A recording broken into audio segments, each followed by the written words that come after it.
déposer du coup la livraison avec la grue. Donc on a les carrés de ferraille et la grave.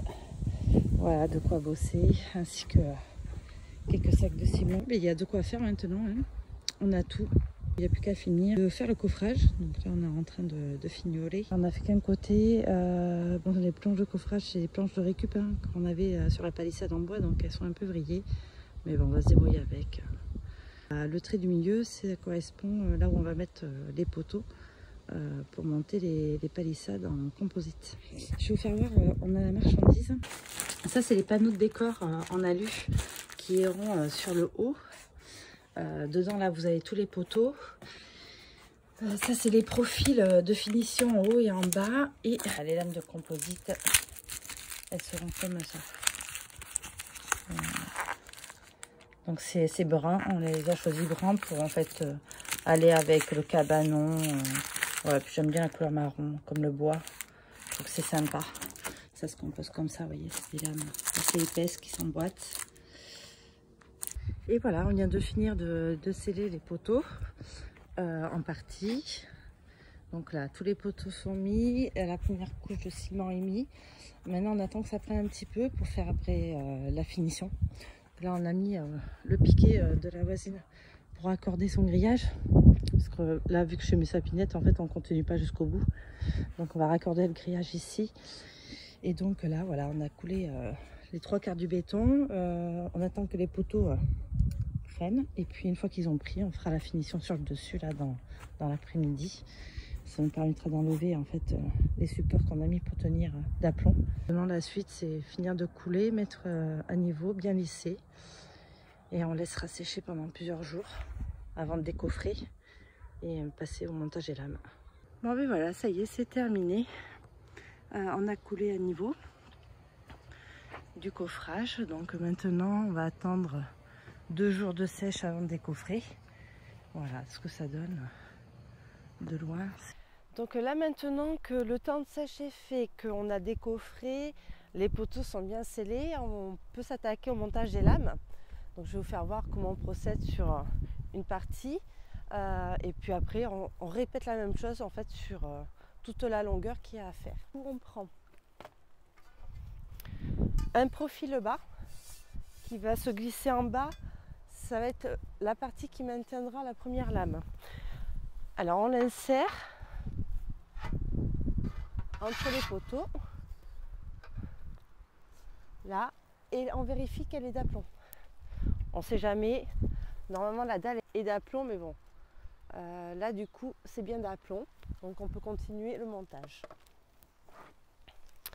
Voilà, après on monte ces lames là, donc elles ont 2 faces, une face qui est rainurée et une face lisse. Moi je vais mettre la face rainurée, celle-ci côté voisin, et je vais garder cette face lisse côté intérieur de chez moi. Pareil, on insère d'abord un côté, puis l'autre en haut, et on fait glisser. Alors il faut respecter un jeu entre le poteau et la lame, donc il faut qu'il y ait un jeu de chaque côté, et vous l'insérez sur le profil bas. Voilà, comme ceci. On vérifie quand même que ce soit toujours d'aplomb. Voilà, c'est parfait, c'est d'aplomb. Et bien on continue jusqu'en haut. Donc on prend une deuxième lame. Faites attention au côté que vous voulez mettre côté chez vous. Pareil, vous insérez le premier côté dans la rainure et le deuxième dans l'autre et vous faites glisser. Voilà, après, le plus dur, hein, c'était de faire les fondations et couler le béton de niveau. Là, le montage des lames, ça va aller très très très vite, hein. Ça, c'est pas le plus dur. C'est la fin. On est content du travail qu'on a effectué. Donc là, voilà. N'hésitez pas à vérifier quand même que vous ayez bien un jeu de dilatation entre la lame et le poteau, hein.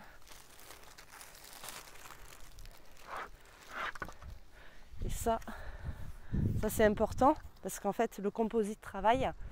Donc il faut quand même un petit jeu de dilatation ça puisse travailler tranquillement. Donc là, vous voyez, j'y suis pas. Donc, je récupère un peu. Je vais quand même regarder si c'est bien de niveau, toujours. On ne sait jamais. C'est parfait. Donc là, je vais monter quelques lames. N'hésitez pas, vu que c'est du composite, avec la chaleur, en fait, ça risque de vriller un petit peu, de se voiler.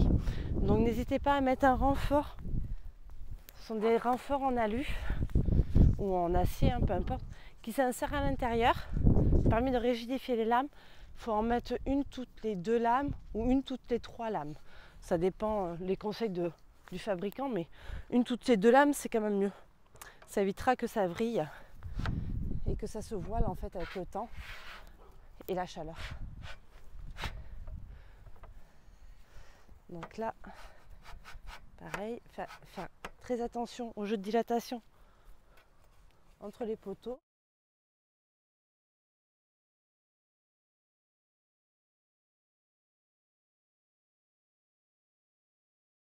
Là, c'est ma dernière lame. Maintenant, je vais mettre un panneau décor en alu.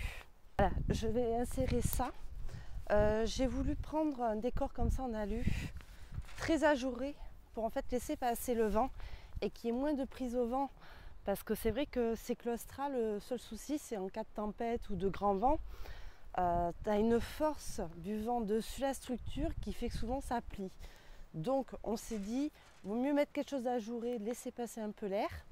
Ça fait un côté design en plus et ça permettra au vent de passer quand même, d'avoir un peu moins de force sur la structure. Donc là, je vais devoir passer par en haut. C'est assez haut. Et puis en plus, comme je vous l'ai dit, par rapport au vent, aujourd'hui, il y a du vent. Voilà.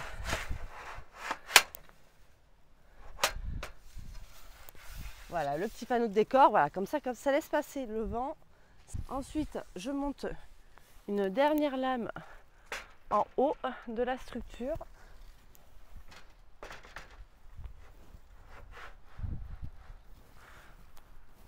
Important quand vous êtes dans une région venteuse de quand même prévoir des aérations. Alors aussi il y a des claustras où on permet, il y a des petites cales entre chaque lame qui permet d'ajourer et de laisser passer aussi l'air parce que c'est vraiment important. Si vous avez beaucoup de vent, malgré que les fondations du coup on les a fait 30 de large, 40 de profond et 50 au niveau des poteaux, ferraillés et tout ça, hein, donc dans les règles de l'art. Mais avec le vent, ça a une force sur la structure qui est impressionnante. Le fait d'ajourer, vous réduisez considérablement la force. Voilà, ça y est, c'est enfin terminé. J'ai fini de poser tout le claustras, donc en composite et alu, poteau en aluminium. Il me reste juste les petits chapeaux et les profils de finition insérés ici. Ça fait un très bon rendu, le vent passe et ça c'est quelque chose de très important si vous devez faire ce genre de clôture là, de claustras. N'oubliez pas surtout de prévoir des aérations. Le vent, vous en aurez tout le temps, on en aura toujours plus ou moins dans certaines régions, mais il y en aura toujours. C'est pour monter une clôture que ça passe pas l'hiver, vu le prix d'investissement, ça vaut pas la peine. Donc moi je vous conseille, faites attention à bien ajourer pour que l'air passe et qu'il y ait moins de prise au vent. Sur des longues structures assez hautes comme ça, il y a une très grosse prise au vent, du coup il faut laisser l'air passer, quoi. Donc moi j'ai choisi plutôt ce motif là, bien ajouré. Certes ça occulte pas tout le vis-à-vis avec le voisin, mais moi ça me suffit, hein. C'était juste pour faire une séparation, être un petit peu tranquille, ça me suffit amplement. Et avec nos régions très venteuses, de toute façon, vaut mieux que ça soit ajouré, hein. Sinon elle ne passait pas l'hiver. Donc je suis assez contente du résultat, la qualité sympa, très facile à monter. Une fois que vous avez fait les fondations et mis les poteaux de niveau, ça se monte, ça je l'ai monté en 2 heures, 25 mètres linéaires, 2 heures de montage. Donc c'est vraiment pas très long. C'est à bien mettre une barre de renfort à l'intérieur des lames parce que là c'est des lames en composite. Ça travaille avec la chaleur, ça a tendance à gondoler. Mettre des renforts, moi j'en ai mis une toutes les 2 lames, hein. Des renforts en acier qui sont à l'intérieur des lames, donc ça ne se voit pas. Et ça permet de rigidifier la lame et d'éviter justement qu'elle gondole. Choisissez surtout des poteaux en aluminium et pas en composite, hein. Des poteaux en alu, c'est quand même plus costaud. Là, les panneaux de décor ajourés ou faire des ajours avec des cales entre chaque lame pour que l'air passe, ça c'est super important. Mettre bien de niveau votre dalle, les fondations, toujours des bonnes fondations assez épaisses. Mettez des fondations suivant la qualité de votre terrain, donc renseignez-vous. Moi sur un sol argileux, j'ai fait 30 de large et 50 de profondeur au niveau des poteaux et 40 sur le reste. Ferraillé et bétonné, hein. Donc quelque chose de bien costaud pour que ça dure très très longtemps et qu'avec le vent ça ne plie pas. Donc ça, surtout négligez pas aussi les fondations, hein. En tout, ça m'aura pris 3 week-ends. 2 week-ends pour creuser les fondations, faire le coffrage. Un week-end pour couler le béton. On a laissé la sèche. Et puis là, le dernier week-end pour faire les finitions et monter les lames. Voilà. Donc grosso modo, en 3 week-ends, c'était fait toute seule et aidée de mon mari. Très important, si vous avez... Là, on l'a fait pratiquement à ras le sol. Parce que la voisine a un dénivelé, en fait, c'est plus haut de son côté. Pour éviter une déformation, il ne faut pas de contraintes au niveau des lames, qu'elles puissent travailler avec le temps, la chaleur, tranquillement. Donc surtout ne mettez rien contre. Je vais vous faire voir moi, comment j'ai fait pour mon potager, parce que moi j'amende beaucoup, donc en fait le niveau de la terre augmente au fur et à mesure des années.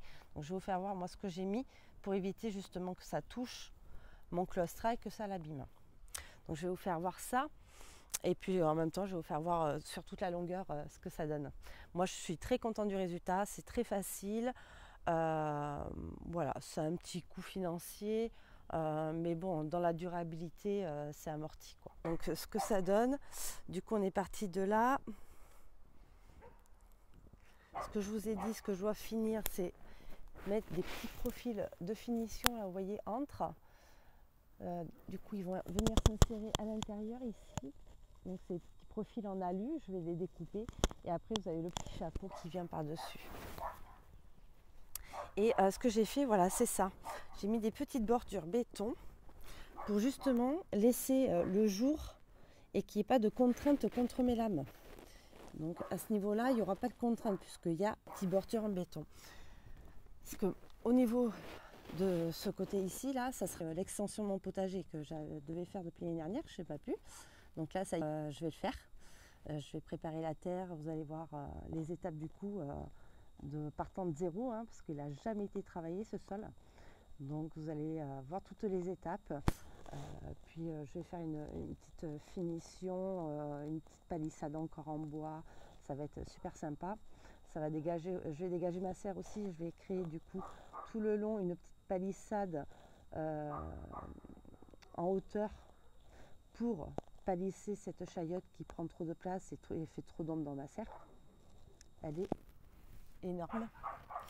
Donc du coup, excusez-moi pour le chien, il aboie. Donc voilà ces petites bordures béton qui permettront de ne pas faire de contraintes avec la première lame. Comme ça, même si la terre monte au niveau de mes bordures béton, ça ne bougera pas et ça ne touchera pas du tout mon claustra. Donc il n'y aura pas de contraintes physiques. Voilà, donc ça je l'ai fait juste au niveau de mon potager parce que là ici je ne cultive rien, j'ai mon drainage de ma fosse, donc il n'y aura rien de cultivé. Ça cache bien quand même le vis-à-vis, hein. C'est franchement sympathique et là ça rejoint jusqu'à mon potager déjà existant. Voilà, il y a juste le petit bout de grillage que je dois mettre à la voisine pour fignoler. Et puis voilà, ça sera terminé. Donc voilà, petit claustra, très sympa à faire, facile, mis à part, bon ben voilà, le gros œuvre, hein, les fondations qui demandent un peu d'endurance et de force, hein, mais le rendu est vraiment sympa. Donc voilà, c'était juste pour vous faire montrer, voilà, du coup l'installation d'un claustra, si vous voulez le reproduire chez vous. Alors, il existe des claustras aussi tout en aluminium. Ça c'est super, hein, mais financièrement ça coûte très très cher avec l'augmentation de l'alu. Donc c'est pour ça que j'ai opté plutôt pour des lames composites. Et on se retrouve aussi pour cette future extension